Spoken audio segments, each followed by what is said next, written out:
Good morning, welcome back to my channel. അപ്പോൾ രാവിലെ എനിക്ക് ആദ്യം ഹോർലിക്സ് കുടിച്ച് ഇന്നത്തെ ദിവസം തുടങ്ങാമെന്ന് വിചാരിച്ചു.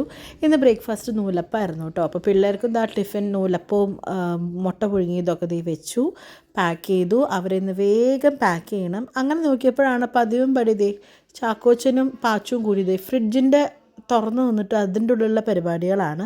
നേരെ രണ്ടെണ്ണത്തിനെ ഓടിച്ചു. അങ്ങനെ മൂന്നാളും കൂടി മുറ്റത്ത് കളിയാണ് കേട്ടോ. അപ്പോഴത്തേക്കും അത്യാവശ്യം കിച്ചണിലെ കാര്യങ്ങളും പാത്രങ്ങളൊക്കെ കഴുകാനുണ്ടായിരുന്നു. വീടൊന്ന് ഒതുക്കിയിട്ടു, അവരുടെ ബാഗൊക്കെ ഒന്ന് സെറ്റാക്കി വെച്ചു. പിള്ളേർ പിന്നെ ഡോൺ ചേട്ടൻ്റെ കൂടെ ഇരുന്ന് നല്ല കളിയാണ്. അത് കഴിഞ്ഞ് വേഗം ഇവരെ കുളിപ്പിക്കാൻ കയറ്റിയിട്ട് ഇന്ന് ഞങ്ങൾക്ക് പുറത്തേക്ക് പോകണം. അതുകൊണ്ട് തന്നെ ഇന്നെല്ലാം വേഗം ചെയ്ത് തീർക്കണമുണ്ടായിരുന്നു കേട്ടോ. അങ്ങനെ വേഗം പിള്ളേർക്ക് ഭക്ഷണമൊക്കെ കൊടുത്ത് കുളിപ്പിച്ച് ഡ്രസ്സൊക്കെ മാറ്റി സ്കൂളിൽ പോകാൻ റെഡി ആയിട്ട് നിൽക്കുകയാണ് കേട്ടോ. ഇനി ഞാനൊന്ന് വേഗം റെഡി ആവട്ടെ. ഹലോ, എൻ്റെ കഴുത്ത് കണ്ടിട്ട് പേടിക്കണ്ട കേട്ടോ. ഇത് ഞാനൊരു പുതിയൊരു സ്കിൻ കെയർ ഞാൻ തുടങ്ങിയിട്ടുണ്ട്. അപ്പോൾ അതിൻ്റെ ആണ് ഒരു പിഗ്മെൻറ്റേഷനൊക്കെ മാറാണ്ട് ഒരു പാക്കാണ് കേട്ടോ. അപ്പോൾ അതിട്ട് വെച്ചേക്കാണ്. അപ്പോൾ ഇത് രാവിലെ എണീറ്റിട്ട് ഇത് ജസ്റ്റ് അപ്ലൈ ചെയ്തിട്ടാണ് ബാക്കി എല്ലാ പരിപാടികളും ചെയ്തത്. അപ്പോൾ ഇനിയിപ്പോൾ വേഗം ഒന്ന് ഡ്രസ്സ് മാറണം. പാച്ചൂരൊക്കെ ഞാൻ കുളിപ്പിച്ച് അങ്ങോട്ട് ആക്കിയിട്ടുണ്ട്. അപ്പോൾ ഞാനൊന്ന് ഡ്രസ്സൊക്കെ മാറിയിട്ട് ബാക്കി വിശേഷം പറയാം. അപ്പോൾ ഞാൻ വേഗം ഒന്ന് മേല് കഴുകിയിട്ട് പോന്നു. നേരത്തെ പാക്കൊക്കെ ഇട്ട് നിൽക്കുമായിരുന്നില്ല, കാരണം ഞാൻ ഓൾറെഡി ലേറ്റായി. പിള്ളേരൊക്കെ ഇത് റെഡി ആയിട്ട് പുറത്ത് നിൽക്കുകയാണെങ്കിൽ ഞാനൊന്ന് കയറി ചെന്നാൽ മതി, വേഗം അവരെ കൊണ്ടുവിടണം. ഓൾറെഡി 9:30 ആയിട്ടോ. അപ്പോൾ 9:45 നമുക്ക് അവിടെ എത്തണം. അപ്പോൾ പോകുന്നതിന് മുമ്പ് നമുക്ക് ബേബി സാറിൻ്റെ കൂടി നിർത്തണം. എങ്കിലാണ് എന്താണെന്നൊക്കെ നിങ്ങൾക്ക് ഏകദേശം ഒരു ഐഡിയ കിട്ടിയിട്ടുണ്ടാവും. ഞാൻ കഴിഞ്ഞ ദിവസം വീഡിയോയിൽ സൂചിപ്പിച്ചിട്ടുണ്ടായിരുന്നു. അപ്പോൾ എന്നാലും ബാക്കി ഡീറ്റെയിൽസ് ഒക്കെ ഞാൻ വണ്ടിയിലിരുന്നിട്ട് പറയാം, കാരണം ഇനി വീഡിയോ എടുക്കാൻ അധികം നേരമില്ല. അപ്പം ഞാൻ ഇപ്പോൾ കുളിയൊക്കെ കഴിഞ്ഞ് നോക്കിയപ്പോഴാണ് എനിക്ക് അത്യാവശ്യം എൻ്റെ പിഗ്മെൻറ്റേഷനൊക്കെ ഒന്ന് ഇത്രയല്ലേ മമ്മി കുറച്ച് കുറവുള്ള പോലെ തോന്നി. എൻ്റെ കൈമുട്ടും എൻ്റെ കഴുത്തൊക്കെ നിങ്ങൾക്ക് എൻ്റെ മുമ്പത്തെ വീഡിയോസ് കണ്ടാലും എനിക്ക് ഭയങ്കര ബുദ്ധിമുട്ടാണ്. എനിക്ക് കഴുത്തിൻ്റെ കറുപ്പ്, പ്രത്യേകിച്ച് ഡെലിവറിക്ക് ശേഷം ഭയങ്കര പിഗ്മെൻറ്റേഷൻ ആയിരുന്നു. കഴുത്തിൽ മുട്ട്, കൈമുട്ട്, ഈ മുട്ട്, അണ്ടർ ആംസും. അപ്പോൾ ആദ്യമൊക്കെ ഞാൻ മൈൻഡ് ചെയ്യാണ്ട് വിട്ടു. പക്ഷെ നമ്മൾ മേക്കപ്പ് ചെയ്താലും ഇല്ലെങ്കിലും ഈ നമ്മുടെ ഫേസിൽ സ്കിൻ ടോൺ കൂടുന്നുണ്ടെങ്കിൽ നമ്മുടെ കഴുത്തിലെ ഡാർക്ക്നെസ് അത് കൂടുതൽ വിസിബിൾ ആയിട്ടാണ് വരുന്നുണ്ടായിരുന്നു. അപ്പോൾ അതുകൊണ്ട് ഞാൻ അതിന് എന്തെങ്കിലും ചെയ്യണം. ഞാൻ പലതും ട്രൈ ചെയ്തു. കെമിക്കൽ പീലൊക്കെ ഞാൻ 1-2 സിറ്റിംഗ് ട്രൈ ചെയ്തെങ്കിലും എനിക്കത് എൻ്റെ സ്കിന്നിന് അത് സൂട്ടായില്ല. ഞാൻ പറഞ്ഞില്ല, ഭയങ്കര സെൻസിറ്റീവ് ആയിട്ടുള്ള സ്കിന്നാണ്. പിന്നെ എനിക്ക് പേടിയാണ് ഓരോ കെമിക്കൽസ് യൂസ് ചെയ്യാനായിട്ട്. ശരിക്കും ഈ ഗ്ലൈക്കോളിക് ആസിഡൊക്കെ നമ്മുടെ ഈ പിഗ്മെൻറ്റേഷന് നല്ലതാണ്. പക്ഷേ എനിക്ക് അത് എൻ്റെ സ്കിന്നിന് അത് സൂട്ട് ആവണില്ല. പിന്നെ അത് ഇനി അത് ട്രൈ ചെയ്ത് കൂടുതൽ വേഴ്സൺ ആവാൻ എനിക്ക് പേടിയാണ്. അപ്പം അങ്ങനെ ഞാൻ കുറേ ഇങ്ങനെ നോക്കിയപ്പോഴാണ് നമ്മുടെ ബീട്രൂട്ട് ഈ ഗ്ലൈക്കോളിക് ആസിഡിൻ്റെ നല്ല കണ്ടന്റ് ഉണ്ടെന്ന് അറിഞ്ഞത്. പിന്നെ എൻ്റെ ഫ്രണ്ട് ഇങ്ങനെ സജസ്റ്റ് ചെയ്തു. അവരിങ്ങനെ ആൽപ്സ് ഗുഡ്നെസ്സിൻ്റെ, ഞാൻ മറ്റേ ഹെയർ സ്പ്രേയും കാര്യങ്ങളൊക്കെ ആൽപ്സിൻ്റെ യൂസ് ചെയ്ത് ഞാൻ ഭയങ്കര സാറ്റിസ്ഫൈഡ് ആയിട്ടുള്ള ആളാണ്. അപ്പം അങ്ങനെയാണ് ഇങ്ങനെ ബീട്രൂട്ട് പൗഡറിനെ കുറിച്ച് എൻ്റെ ഫ്രണ്ട് ഇങ്ങനെ പറഞ്ഞത് കേട്ടോ. ബീട്രൂട്ട് ഇങ്ങനെ വരുന്നത് ആൽപ്സ് ഗുഡ്നെസ്സിൻ്റെ beetroot powder for hair and skin, ഇങ്ങനെ ഒരു പാക്കാണ് വരുന്നത്. 100% നാച്ചുറൽ ആണ്. ആൽപ്സിൻ്റെ ഒരുവിധം എല്ലാ പ്രോഡക്ട്സും അങ്ങനെ തന്നെയാണ്. അപ്പോൾ അവരിങ്ങനെ പറഞ്ഞു, ജസ്റ്റ് ഇതൊന്ന് ട്രൈ ചെയ്ത് നോക്കി. ഇപ്പോൾ ഈ ഗ്ലൈക്കോളിക് ആസിഡ് നമ്മൾ സ്കിന്നിൽ യൂസ് ചെയ്യുന്ന അതേപോലെ തന്നെയാണ് ബീട്രൂട്ട് പൗഡർ നമ്മൾ യൂസ് ചെയ്യുന്നത്. കാരണം ഹൈലി ഈ ഗ്ലൈക്കോളിക് ആസിഡ് ഈ ബീട്രൂട്ടിൽ ഉണ്ട്. അപ്പം അതുകൊണ്ട് അങ്ങനെ എന്തായാലും ട്രൈ ചെയ്യാം. ഒരു സേഫർ സൈഡ് ആണല്ലോ. എന്തായാലും ഗുണം ഉണ്ടായില്ലെങ്കിൽ ദോഷം ഉണ്ടാവില്ല എന്ന് എനിക്ക് ഉറപ്പായിരുന്നു. അങ്ങനെയാണ് ഞാനിത് ട്രൈ ചെയ്യുന്നത് കേട്ടോ. അപ്പോൾ ശരിക്കും ഒരു 1 വീക്കായിട്ട് ഞാൻ കണ്ടിന്യൂസ് ആയിട്ട് ഞാൻ ചെയ്യുന്നുണ്ടായിരുന്നു. ഞാൻ ഫേസിൽ ഇടുന്നുണ്ടായിരുന്നില്ല, നെക്കിലും മുട്ടിലും ഇടുന്നുണ്ടായിരുന്നു. അപ്പോൾ അതാ വെച്ചാൽ പെട്ടെന്ന് നമുക്ക് റോസ് വാട്ടറിലോ അല്ലെങ്കിൽ അലോവേറ ജെല്ലോ എന്തിൽ വേണമെങ്കിലും മിക്സ് ചെയ്ത് നമുക്ക് യൂസ് ചെയ്യാൻ പറ്റും. വളരെ ഈസി ആയിട്ട് യൂസ് ചെയ്യാം. ഇത് നല്ല ഇങ്ങനെ ഒരു പാക്കിംഗ് ആണ് വരുന്നത്. അപ്പം അത് യൂസ് ചെയ്ത് ജസ്റ്റ് ഞാൻ ഇട്ടിട്ടുണ്ടായിരുന്നു. അപ്പോൾ എനിക്ക് വലിയ ഹോപ്പൊന്നും ഉണ്ടായിരുന്നില്ല. ഒരു 3-4 ദിവസമൊക്കെ കഴിഞ്ഞപ്പോഴത്തേക്കും എനിക്ക് കുറച്ചൊരു വല്ലാണ്ടുള്ള ഒരു നമുക്ക് വല്ലാണ്ടുള്ളൊരു ഡാർക്ക്നെസ് കുറഞ്ഞ പോലെ എനിക്ക് തോന്നി. ശരിക്കും ഒരു 10 ഡേയ്സ്, ഇപ്പോൾ 10 ഡേയ്സ് ഒക്കെ ആയിട്ടുണ്ടാവില്ലേ മമ്മി ഞാൻ യൂസ് ചെയ്യുന്നു. 10 ഡേയ്സ് ഒക്കെ ആയപ്പോഴത്തേക്കും കുറച്ചും കൂടി നന്നായിട്ട് പിഗ്മെൻറ്റേഷൻ കുറഞ്ഞ പോലെ ഉണ്ട് കേട്ടോ. ഇനിയും കുറേയും കൂടി മാറാനുണ്ട്. കഴുത്തിലത്തെയും ശരിക്കും അണ്ടർ ആംസിലത്തെ നല്ലോണം കുറഞ്ഞു. പക്ഷെ അത് ഞാൻ കംഫർട്ടബിൾ അല്ലാത്ത കാരണമാണ് ഞാൻ കാണിക്കാത്തത്. ഇപ്പോൾ ഈ ഇവിടെ ആണെങ്കിലും കൈമുട്ടാണെങ്കിലും ശരിക്കും ഭയങ്കര ഡാർക്കായിരുന്നു എൻ്റെ. അപ്പോൾ ഇത് ഇവിടെയൊക്കെ അപ്ലൈ ചെയ്തപ്പോൾ ശരിക്കും നല്ലൊരു വിസിബിൾ ചേഞ്ച് തന്നെ ഉണ്ടെന്ന് പറയാം കേട്ടോ. കഴുത്തിലാണെങ്കിലും കുറച്ചും കൂടി വേണം, കാരണം അത്രയും പിഗ്മെന്റഡ് ആയിരുന്നു. അപ്പൊ സ്ലോലി പിന്നെ ഇത് നാച്ചുറൽ സംഭവങ്ങളായതുകൊണ്ട് തന്നെ നമുക്ക് സഡൻ ഒരു സംഭവമല്ല, ഒരു ഗ്രാജുവലി അത് കുറഞ്ഞു വരുന്നുണ്ട്. അപ്പൊ ഞാൻ വിചാരിച്ചു, ഒരുപാട് പേര് എൻ്റെ അടുത്തും ചോദിച്ചിരുന്ന ഒരു കാര്യമാണ് ഈ പിഗ്മെന്റേഷൻ എന്താ ചെയ്യുക. പ്രത്യേകിച്ച് എല്ലാവർക്കും ഭയങ്കര ബുദ്ധിമുട്ടുള്ള ഒരു കാര്യമാണ് ഈ ഡാർക്ക്നെസ്സും അൺറാംസിലത്തെ ബുദ്ധിമുട്ട്. നമുക്ക് സ്ലീവ്ലെസ് ഞാൻ യൂസ് ചെയ്യാറില്ല, എങ്കിൽ പോലും നമുക്ക് അത് കാണുമ്പോൾ ഒരു ബുദ്ധിമുട്ടാണ്. അപ്പം അങ്ങനെ യൂസ് ചെയ്തപ്പം എനിക്ക് വളരെ യൂസ്ഫുൾ ആയിട്ട് തോന്നി. ഇതിങ്ങനെയാണ് വരുന്നത്, ആബ്സ് ഗുഡ്നെസ്സിൻ്റെ ഇങ്ങനെ ഒരു പ്രോഡക്റ്റ് ആണ് ഇത്. ശരിക്കും farm fresh, hand picked and sun dried ആയിട്ടുള്ള സംഭവമാണ്. അതുകൊണ്ട് തന്നെ വേറെ കെമിക്കൽസ് കാര്യങ്ങളൊന്നും ഇൻക്ലൂഡ് ആയിട്ടില്ല. അതുകൊണ്ട് നമുക്ക് സേഫർ സൈഡാണ്. നമുക്ക് സ്കിന്നിന് യൂസ് ചെയ്യുമ്പോൾ എപ്പോഴും നമ്മൾ സേഫ് ആയിട്ടുള്ള കാര്യങ്ങൾ യൂസ് ചെയ്യണം. അല്ലെങ്കിൽ തെറ്റായിട്ടുള്ള ഒരു പ്രൊഡക്റ്റ് അല്ലെങ്കിൽ തെറ്റായിട്ടുള്ള സംഭവങ്ങൾ യൂസ് ചെയ്താൽ നമ്മുടെ സ്കിൻ അങ്ങനെ പോയി പോകും. അപ്പം അതുകൊണ്ട് അങ്ങനത്തെ ടെൻഷനൊന്നും വേണ്ട. അത് നമുക്കിതാ ഇങ്ങനെയാണ് വരുന്നത്. യൂസ് ചെയ്യാനും വളരെ എളുപ്പമാണ്. ഇത് പെട്ടെന്ന് ഡ്രൈ ആവും. നമ്മുടെ നെക്കിലൊന്ന് അപ്ലൈ ചെയ്ത് കൊടുക്കുക. നമുക്ക് പിഗ്മെൻറ്റഡ് ആയിട്ടുള്ള എവിടെ വേണമെങ്കിലും, കൈ, മുട്ട്, അണ്ടർ ആംസ്, പിന്നെ നെക്ക്, ബാക്ക്, അങ്ങനെയൊക്കെ യൂസ് ചെയ്യാം. ഇത് ഹെയറിലേക്കും കൂടി യൂസ് ചെയ്യാൻ പറ്റുന്ന പ്രോഡക്റ്റ്സ് ആണ്. അപ്പം നമുക്ക് കറക്റ്റ് ഗൂഗിളൊക്കെ നോക്കിയാൽ അറിയാം ബീട്രൂട്ട് പൗഡേഴ്സ് എന്തിനൊക്കെ യൂസ് ചെയ്യുന്നു അതൊക്കെ നമുക്ക് യൂസ് ചെയ്യാൻ പറ്റുന്ന നല്ലൊരു പ്രൊഡക്റ്റായിട്ട് എനിക്ക് തോന്നി. അപ്പം ഞാൻ വിചാരിച്ചു നിങ്ങൾക്ക് കൂടി ഒന്ന് ഇൻട്രൊഡ്യൂസ് ചെയ്യാമെന്ന്. അങ്ങനെ ഇതാ പിള്ളേരൊക്കെ റെഡി ആയിട്ട് ഓൾറെഡി വണ്ടിയിൽ കയറിയിരിക്കുകയാണ്. ഞാനും ഡിവൈനും ഇതാ വന്നു. ഡോൺ ചേട്ടൻ ഓൾറെഡി പോകാനുള്ള സെറ്റപ്പൊക്കെ ആക്കി ഗേറ്റൊക്കെ തുറന്നിട്ടിരിക്കുകയാണ്.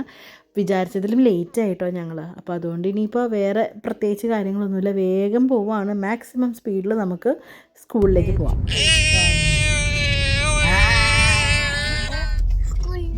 ഫോട്ടോ എടുക്കാൻ സ്മൈൽ ചെയ്തോ നല്ലപോലെ. ഫോട്ടോ വരുമ്പോൾ അതേ മനസ്സിലായി. ഡിവൈൻ പോയിട്ടുണ്ട് കേട്ടോ. തോമു എന്താ വേണ്ട? ക്രീം ബണ്ണ് ഇഷ്ടല്ലേ തോമുനെ? ആ ക്രീം ബണ്ണും പിന്നെന്താ വേണ്ടേ? മുട്ടായിയാ? മുട്ടായി ഒന്നും പറ്റില്ലേ തോമു? ഇത് വേണം. എന്താ വേണ്ട? ക്രീം ബണ്ണാണോ? ക്രീം ബണ്ണ് നമുക്ക് വാങ്ങിക്കാം. അപ്പൊ പിന്നെ എടുക്കടാ. അപ്പൊ ഞാനും പോടാ ഡിവൈനും ഡോൺ ചേട്ടനും കൂടിയിട്ട് ഇന്നൊരു ഡേ ഔട്ട് പ്ലാൻ ചെയ്തൊക്കെയാണ് കേട്ടോ. ശോഭ സിറ്റിയിൽ പോവാണ്. അവിടെ നിന്ന് ഒരു മൂവി, അത് കഴിഞ്ഞ് ഫുഡ്, അത് കഴിഞ്ഞ് തിരിച്ചു വരും.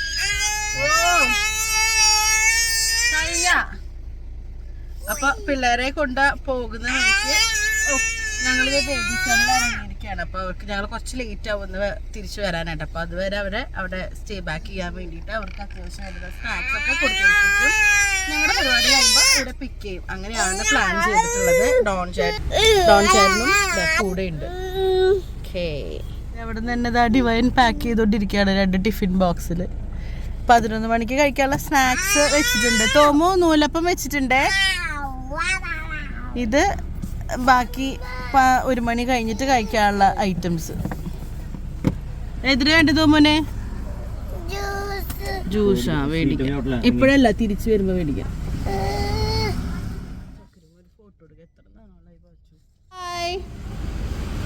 കൈ പിടിച്ചിട്ട് പോ. അമ്മ വന്നില്ല. വാ. അങ്ങനെ പിള്ളേരെ സ്കൂളിലാക്കി നമ്മൾ നേരെ പോകുന്നത് ശോഭ സിറ്റി മോളിലാണ്. നിങ്ങൾക്കറിയാമല്ലോ, ഞങ്ങൾ സ്ഥിരം ചില്ല് ചെയ്യാൻ വരുന്ന സ്പോട്ടാണ്. ഇവിടെ വന്നാൽ സിനിമയും കാണാം, ഫുഡും കഴിക്കാം, നമ്മളുടെ ഉദ്ദേശിച്ച സമയത്തിനുള്ളിൽ തിരിച്ച് പോവുകയും ചെയ്യാം. അപ്പോൾ ഇന്ന് ഞങ്ങൾ കാണാൻ പോകുന്നത് ബ്രൊമാൻസ് ആണ്. ആ സിനിമ കാണണം എന്ന് വിചാരിച്ചതല്ല, അവിടെ ചെന്നപ്പോൾ ഉള്ളതിൽ നല്ല സിനിമ അതായിരുന്നു. എന്നാൽ ശരി, അത് കാണാമെന്ന് വിചാരിച്ച് കയറുകയാണ് കേട്ടോ. തലേന്ന് ഡിവൈൻ ടിക്കറ്റൊക്കെ ബുക്ക് ചെയ്ത് വെച്ചിട്ടുണ്ടായിരുന്നു റിവ്യൂ നോക്കിയിട്ട്. അങ്ങനെ ഞങ്ങൾ കറക്റ്റ് സമയത്താണ് അവിടെ എത്തുന്നത്. ഞാൻ പറഞ്ഞല്ലോ, വീട്ടിൽ നിന്ന് ഇറങ്ങുമ്പോൾ ലേറ്റായി, പക്ഷേ കറക്റ്റ് സമയത്താണ് എത്തുന്നത്. ചെന്നപ്പോൾ അധികം ആൾക്കാരൊന്നുമില്ല, വളരെ കുറച്ചുള്ളൂ. പിന്നെ സെക്കൻഡ് വീക്കൊക്കെ ആയതുകൊണ്ട് വലിയ തിരക്കൊന്നുമില്ല. കൊള്ളാം കേട്ടോ, നല്ല പടം, കണ്ടിരിക്കാം. ലോജിക്കൊന്നും ചിന്തിക്കേണ്ട, പക്ഷേ കുറച്ച് നേരം ഫ്രീ ആയിട്ട് സന്തോഷമായിട്ട് ചിരിക്കാൻ പറ്റുന്ന നല്ലൊരു പടം കേട്ടോ. എല്ലാവരും നല്ല അടിപൊളിയായിട്ട് പെർഫോം ചെയ്തിട്ടുമുണ്ട്. അങ്ങനെ സിനിമയൊക്കെ കണ്ടു കഴിഞ്ഞ് ഇറങ്ങി ഞങ്ങൾ നേരെ ഫുഡ് കോർട്ടിൽ പോയി. അപ്പോൾ ഇന്ന് എന്തായാലും ഞങ്ങളുടെ സ്ഥിരം സ്ഥലത്തുനിന്ന് ഞങ്ങൾ എപ്പോൾ വന്നാലും ഇവിടെ മറ്റേ ആ ഒരു ചാർമിനാർ എന്നാണ് സ്ഥിരം കഴിക്കാറ്. അപ്പോൾ ഞങ്ങൾ എന്തായാലും വിചാരിച്ചു ഇന്ന് എന്തായാലും അവിടെ നിന്ന് കഴിക്കേണ്ട, വേറെ എന്തെങ്കിലും ഫുഡ് ട്രൈ ചെയ്യാമെന്ന് പറഞ്ഞിട്ട് ഞങ്ങൾ ആദ്യം ബ്രോസ്റ്റഡിൻ്റെ ഒരു കോംബോ ഓർഡർ ചെയ്തു. പിന്നെ വേറൊരു കൗണ്ടറിൽ നിന്ന് ഒരു കബാബിൻ്റെ ഒരു പ്ലേറ്റർ ഓർഡർ ചെയ്തു. അത് കഴിഞ്ഞ് ഡിവൈൻ സേവ് പൂരി വാങ്ങിച്ചു. പിന്നെ അപ്പുറത്ത് മൗസിന്ന് നമ്മുടെ അവിൽ മിൽക്ക് വാങ്ങിച്ചിട്ടുണ്ടായിരുന്നു. ഞാൻ അവിൽ മിൽക്ക് കഴിക്കാത്ത കാരണം ഞാൻ വാങ്ങിച്ചിട്ടില്ല കേട്ടോ. അപ്പോൾ ഡോൺ ചേട്ടൻ ഡിവൈൻ്റെ അവിൽ മിൽക്ക് വാങ്ങിച്ചിട്ടുണ്ട്. അങ്ങനെ ഞങ്ങളിത് ആസ്വദിച്ച് കഴിച്ചുകൊണ്ടിരിക്കുകയാണ്. അങ്ങനെ ഭക്ഷണമൊക്കെ കഴിച്ച് ഞങ്ങൾ നേരെ താഴത്തേക്ക് ഇറങ്ങിയപ്പോൾ എല്ലാവരുടെ കയ്യിൽ യൂസ് ചെയ്ത കവറ്. എന്നാൽ ശരി, അവിടെ എന്താണ് എന്നറിയാനായിട്ട് ചുമ്മാ ജസ്റ്റ് അവിടെ ഒന്ന് കയറി ഇറങ്ങി. ഒന്നും വാങ്ങിച്ചൊന്നുമില്ല. അപ്പോൾ സ്റ്റുഡിയോ ഒക്കെ പോലെ തന്നെ അങ്ങനത്തെയൊക്കെ ഏകദേശം മെറ്റീരിയൽസും പ്രോഡക്ട്സും ആണ് അവിടെ ഉള്ളത് കേട്ടോ. ഒത്തിരി നല്ല ഷർട്ട്സും കുട്ടികളുടെ ഷർട്ടും ടോപ്സൊക്കെ കണ്ടു. ഒക്കെ ഒരു 500-600 റേഞ്ചിൽ ഒരുപാട് കളക്ഷൻസ് ഉണ്ട്. പക്ഷെ ഒന്നും വാങ്ങിക്കാനൊന്നും നിന്നില്ല. അപ്പോൾ അങ്ങനെ അവിടുന്ന് നേരെ ഞങ്ങൾ പിള്ളേരെ പിക്ക് ചെയ്യാനായിട്ട് പോവുകയാണ്. പിന്നെ നമ്മൾ സ്കൂളിൽ ഓൾറെഡി പറഞ്ഞിട്ടുണ്ടായിരുന്നു 2:30-3 ആവും എന്നുള്ളത്. അവർക്ക് സ്നാക്സും വാങ്ങിച്ചിട്ടുണ്ടായിരുന്നു. അപ്പോൾ അതുകൊണ്ട് വലിയ ഹറിബറിയൊന്നും ഇല്ല. ഞങ്ങളൊരു 2 മണി ആയപ്പോഴത്തേക്കും ഞങ്ങളുടെ എല്ലാ പരിപാടിയും കഴിഞ്ഞിട്ട് ശോഭാ സിറ്റിയിൽ നിന്ന് ഇറങ്ങി കേട്ടോ. ശരിക്കും വല്ലപ്പോഴെങ്കിലും ഇങ്ങനെ പോകുമ്പോൾ ഭയങ്കര റിലാക്സേഷനാണ്. അപ്പം ഞങ്ങൾ സത്യം പറഞ്ഞാൽ ചുമ്മാ ചോദിച്ചതാണ് ഡോൺ ചേട്ടൻ്റെ അടുത്ത് പോരുന്നു എന്ന്.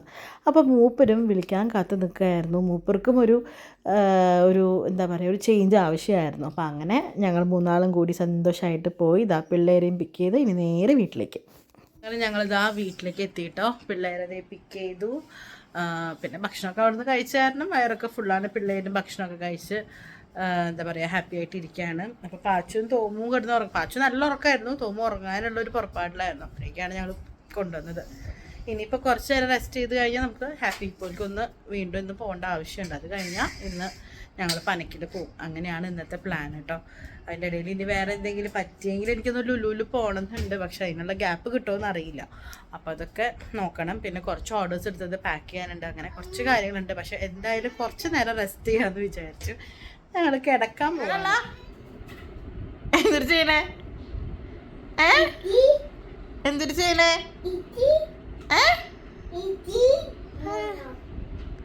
കട്ട് തന്നെയാണോ പാൽപ്പൊടി?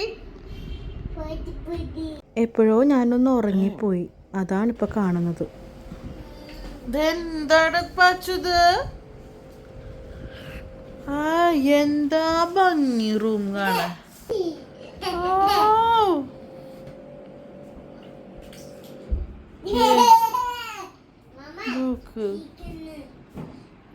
നിന്നെ ഞാനുണ്ടല്ലോ എന്തോരം ഒതുക്കിയിട്ട് പോയതാ പാച്ചു ഞാൻ.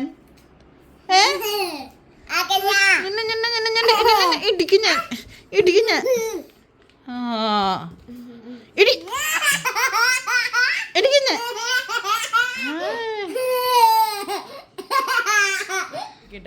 ഇറങ്ങണോ അതായത്? വാശി പിടിക്കില്ല എന്ന് പറഞ്ഞു നല്ല ഇറക്കുള്ളൂ. വാശി പിടിക്കോ? അപ്പൊ പിന്നെ നീ അവിടെ നിന്നോ. സോറി പറ. സോറി ശരിക്കും പറ. സോറി അമ്മ എന്ന് പറ. ഇനി റിപ്പീറ്റ് ചെയ്യില്ല എന്ന് പറ. സോറി അമ്മ പറ. റിപ്പീറ്റ് ചെയ്യില്ല എന്ന് പറ. ഷുവറാണോ? പ്രോമിസ് ആണോ? പ്രോമിസ് എന്ന് പറ. പ്രോമിസ്. എവിടെ വന്നിക്കണേ? ഹാപ്പി ഹിപ്പോല് വന്നോ? പോണ്ടേ പൊന്നിനെ? പല്ല് ക്ലീൻ ചെയ്യണ്ടേ? ഒന്നുമില്ല വെറുതെ നോക്കണം.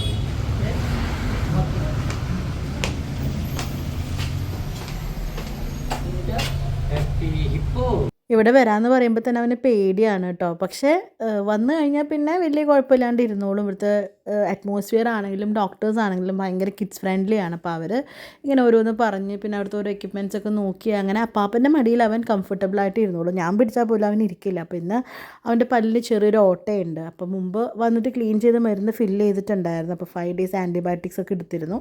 അത് കഴിഞ്ഞിട്ട് വീണ്ടും ഇത് ക്യാപ്പ് ഇളക്കി അതിൻ്റെ ഉള്ളിൽ ഇന്ന് എക്സ്റേ എടുത്ത് നോക്കി പല്ലിൻ്റെ കണ്ടീഷനൊക്കെ നോക്കിയിട്ട് ആണ് ഇനി നെക്സ്റ്റ് എന്താ ചെയ്യേണ്ടതെന്ന് തീരുമാനിക്കുക. അപ്പോൾ അങ്ങനെ കാര്യങ്ങളൊക്കെ ചെയ്ത് ഞങ്ങൾ വരുമ്പോഴത്തേക്കും ഒത്തിരി ലേറ്റ് ആയിട്ടുണ്ടായിരുന്നു. അപ്പോഴേക്കും എന്താ 2 പേര് 2 സൈഡിലിരുന്നിട്ട് ബിസിനസ് കാര്യങ്ങളൊക്കെ നോക്കിക്കൊണ്ടിരിക്കുകയാണ്. അപ്പോൾ ഞാനും വന്ന പുതിയ സ്റ്റോക്കും കാര്യങ്ങളും പിന്നെ കുറച്ച് ഓർഡേഴ്സ് ഞാൻ എടുത്തിട്ടുണ്ടായിരുന്നു. അത് പാക്ക് ചെയ്യാനുണ്ടായിരുന്നു. കുറച്ച് സാധനങ്ങൾ സോർട്ട് ഔട്ട് ചെയ്യാനുണ്ടായിരുന്നു. ഇതാ ഒരു റൂബി ജെയ്ഡിൻ്റെ ഒരു ബാംഗിൾ. ഇത് പുതിയത് വന്നിട്ടുള്ളൊരു കളക്ഷനാണ് കേട്ടോ. ഭയങ്കര ഭംഗിയാണ് ഇത് നേരിട്ട് കാണാനായിട്ട്. സ്ക്രീനിൽ എനിക്ക് തോന്നുന്നു ആ നേരിട്ട് കാണുന്ന അത്ര ഭംഗി ഇതിൽ ഫീൽ ചെയ്യുന്നില്ല. ഫുൾ ലേഡി സ്റ്റോൺസും ഒക്കെ ആയിട്ട് നല്ല ഭംഗിയുള്ളൊരു പീകോക്ക് ഡിസൈനിലാണ്. അതിൻ്റെ തന്നെ ഒരു എലിഫൻറ്റ് ഡിസൈനിലും ഇത് വന്നിട്ടുണ്ട് കേട്ടോ. ശരിക്കും നല്ല പട്ട് സാരിയുടെ കൂടെയാണെങ്കിലും ഇപ്പോൾ മറ്റേ എന്ത് എത്നിക് വെയറിൻ്റെ കൂടെയാണെങ്കിലും ഇത് നല്ല ഭംഗിയിൽ ഇത് വെയർ ചെയ്യാൻ പറ്റുന്ന ഒരു കടാ ടൈപ്പ് ഒരു ബാങ്കിളാണ് കേട്ടോ ഇത്. അതുപോലെ തന്നെ ഇത് മുമ്പ് ഞാൻ പലവട്ടവും കാണിച്ചിട്ടുണ്ടല്ലോ. നമുക്കിപ്പോൾ ഏറ്റവും ഹൈ ഓൺ ഡിമാൻഡിൽ പോയിക്കൊണ്ടിരിക്കുന്ന ഒരു മാലയാണ്, എല്ലാ പ്രഷ്യസ് പേൾസും വെച്ചിട്ടുള്ള ഒരു മാല. അപ്പം അതിൻ്റെ ഇടയ്ക്ക് ഞങ്ങളിങ്ങനെ ഓരോന്ന് ചെയ്യുന്നതിൻ്റെ ഇടയ്ക്ക് നമ്മുടെ ചാക്കോച്ചൻ വന്നിട്ട് വളയിട്ട് നോക്കുന്നു, അതിൻ്റെ ഇടയിൽ ഭക്ഷണം കഴിക്കുന്നു, അങ്ങനത്തെ പരിപാടികൾ അവൻ്റെ വക കാര്യങ്ങളും ചെയ്യുന്നുണ്ട് കേട്ടോ. പിന്നെ ഒത്തിരി സ്പ്ലിറ്റ് ബാങ്കിൾ കളക്ഷൻസും വന്നിട്ടുണ്ട്. റൂബി ജെയ്ഡ്, വൈറ്റ് മാത്രം, അങ്ങനെ ഒരുപാട് കളക്ഷൻസ് ഇപ്പോൾ അവൈലബിൾ ആണ്. പുതിയ സ്റ്റോക്സ് ഒത്തിരി വന്നിട്ടുണ്ട്. അപ്പോൾ അങ്ങനത്തെ കാര്യം ഇതൊക്കെ ഞാൻ കാണാത്ത സ്റ്റോക്കുകളൊക്കെ നോക്കുമായിരുന്നു. പിന്നെ സോർട്ട് ഔട്ട് ചെയ്ത് ഇതൊക്കെ ഫോട്ടോ എടുത്ത് ഇതൊക്കെ സ്റ്റാറ്റസ് ഇട്ട് പേഴ്സണലി ചോദിക്കുന്ന ഓരോരുത്തർക്കും സെൻഡ് ചെയ്ത് അങ്ങനെ അത്യാവശ്യം നല്ല പണിയായിരുന്നു കേട്ടോ. ഇതൊക്കെ ഇതേ കണ്ടോ, ഇത് ലോക്ക് ബാങ്കിളാണ്. ഇതിങ്ങനെ നമുക്ക് ഞെക്കിയാൽ ലോക്കായിട്ട് ഇങ്ങനെ തുറക്കും. ഇതാകുമ്പോൾ ഫ്രീ സൈസാണ്, അപ്പോൾ സൈസിൻ്റെ ടെൻഷനൊന്നും വേണ്ട. അത് ഫുൾ AD സ്റ്റോൺസ് ആണ്, റീപ്ലേറ്റ് ചെയ്യാൻ പറ്റും. നമുക്ക് എത്ര നാൾ വേണമെങ്കിലും ഇത് യൂസ് ചെയ്യാം. കളർ പോയാൽ ജസ്റ്റ് ഒരു 100-150 രൂപ കൊടുത്ത് നമുക്ക് പ്ലേറ്റ് ചെയ്യാവുന്ന കാര്യമേ ഉള്ളൂ കേട്ടോ. ഇതിൻ്റെ പല ഷെയ്ഡ്സിൽ അവൈലബിൾ ആണ്. റൂബി ജെയ്ഡും വൈറ്റും മാത്രമല്ല, ഗ്രീന്, ബ്ലാക്ക്, ബ്ലൂ, പിന്നെ ഇതാ ലാവൻഡർ, അങ്ങനെ ഒരുവിധം എല്ലാ കളേഴ്സിലും നമുക്ക് മറ്റേ ഈ ബോൾ ബാംഗിൾസ്, AD സ്റ്റോണിൻ്റെ ബാംഗിൾസ് എല്ലാതും അവൈലബിൾ ആണ്. ഇതിൻ്റെ കൂടെ എന്താണെന്ന് വെച്ചാൽ സൈസ് ഒരു പ്രശ്നമല്ല. സ്പ്ലിറ്റ് ബാംഗിൾസ് ആണെങ്കിലും എല്ലാ ഷെയ്ഡ്സിലും സൂഫി ടൈപ്പ് അവൈലബിൾ ആണ്. അപ്പോൾ അങ്ങനെ ഇതാ ഓരോന്ന് ചെയ്യുന്നതിൻ്റെ ഇടയ്ക്ക് അമ്മാമ്മയുടെ അടുത്ത് കളിയും ബഹളമായിട്ട് ഇതാ 2 പിള്ളേർ വരുന്നുണ്ട്. തോമു ഇന്ന് ഭയങ്കര സൈലൻ്റ് ആയിരുന്നു, അവിടെ ഒതുങ്ങി മിണ്ടാണ്ടിരിക്കുകയായിരുന്നു കേട്ടോ. അപ്പോൾ പാച്ചു ഇതാ കൗണ്ട് ചെയ്ത് ഓരോന്ന് എടുത്ത് വെക്കാനായിട്ട് ഭയങ്കര ഇഷ്ടമാണ്. അപ്പോൾ അമ്മാമ്മ ഇത് ഫുള്ള് ഫോട്ടോ എടുക്കാൻ വേണ്ടി വലിച്ചിട്ടു. അപ്പോൾ അത് കുട്ടി തിരിച്ച് ഒതുക്കി ബോക്സിൽ കൗണ്ട് ചെയ്ത് ഒതുക്കി വെക്കുകയാണ്. അത് ഭയങ്കര ഇഷ്ടമാണ് കേട്ടോ പാച്ചന്, ഒതുക്കി വെക്കാനൊക്കെ ഭയങ്കര ഇഷ്ടമാണ്. അപ്പോൾ അതിങ്ങനെ ഓരോന്ന് ചെയ്തുകൊണ്ടിരിക്കുകയാണ്. ഇനി പ്രത്യേകിച്ച് പരിപാടികളൊന്നും ഉണ്ടായിരുന്നില്ല. വേഗം ഭക്ഷണം കഴിച്ച് പിള്ളേരെ വേഗം കിടത്തി ഉറക്കാമെന്ന് വിചാരിച്ചു. നാളെ ക്ലാസ്സിൽ വിടണം. തിരിച്ചു പാട്.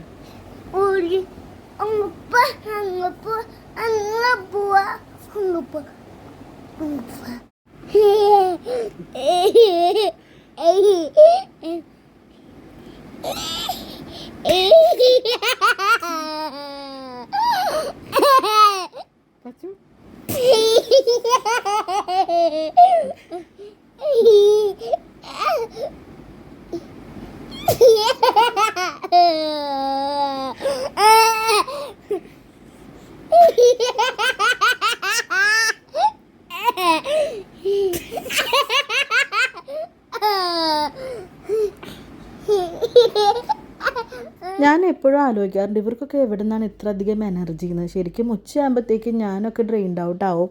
പാച്ചു ഇപ്പോഴും ഹൈ ഓൺ വോൾട്ടേജിലാണ് കേട്ടോ. കിടന്നുറങ്ങുന്നതിന് മുൻപ് കുറേ അവൻ്റെ വിശേഷങ്ങളും അവൻ്റെ കുറേ റൈംസും പാട്ടും ഡാൻസും മേളവും ഒക്കെ കഴിഞ്ഞ് ഇവരെ ഒന്ന് കിടത്തി ഉറക്കുമ്പോഴത്തേക്കും നേരം ഒരുപാടാവും. അപ്പോഴത്തേക്കും എനിക്കും ഉറക്കം വന്ന് ഭ്രാന്തായിട്ടുണ്ടാവും. എന്തായാലും ഞാൻ ഇനി ഇവരെ ഒന്ന് പിടിച്ച് കിടത്തി ഉറക്കട്ടെ, എന്നിട്ട് വേണം എനിക്കൊന്ന് സമാധാനമായിട്ട് ഉറങ്ങാനായിട്ട്. അപ്പോൾ നെക്സ്റ്റ് വീഡിയോയിൽ കാണാം. അതുവരേക്കും എല്ലാവർക്കും ബൈ.